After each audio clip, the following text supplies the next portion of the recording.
Hi, to me, Run, Physio Megan here. So today we're going to look at our hamstring muscles. Now, our hamstrings run over both our hip joint and our knee joint, and they're made up of 3 different muscles.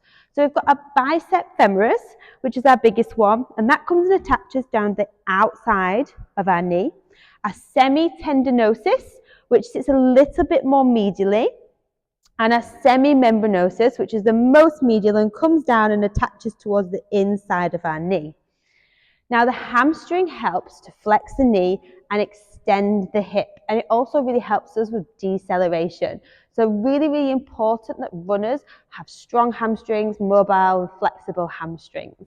So we're going to look at 3 different exercises today. We're going to look at a split stance deadlift, we're going to look at a kettlebell swing, and we're going to look at an elevated glute bridge. So the first one is going to be a split stance deadlift. So you're going to need a weight of some description, ideally, and you're simply going to take a little step back onto your toes. You are then going to hold the weight in front of you, and that weight's going to go down towards that front foot.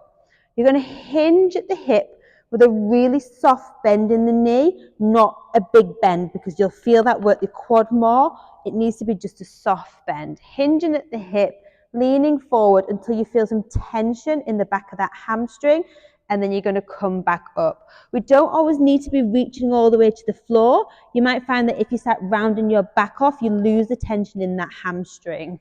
So we're just hinging, feel the tension, coming back up.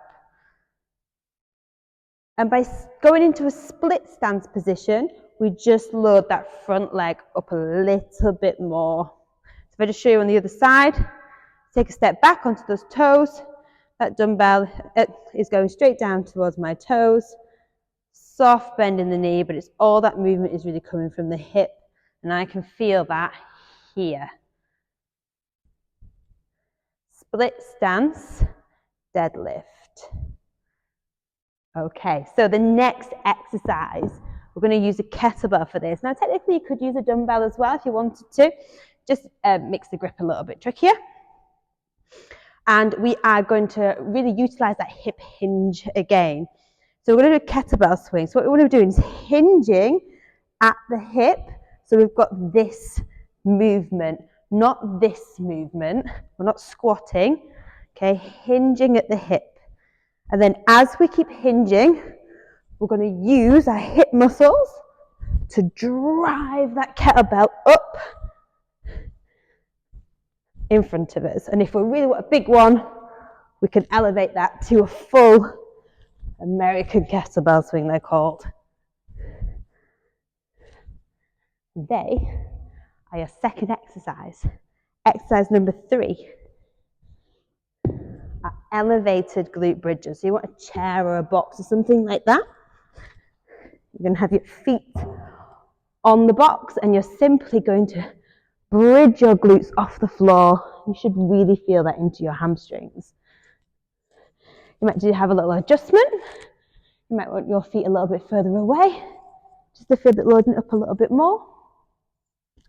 And I do like my runners to do everything on one leg if possible.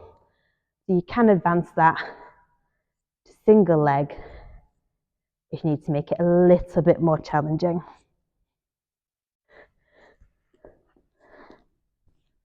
So there we go, 3 exercises to try and work on your hamstrings to just develop some hamstring strength, mobility and flexibility.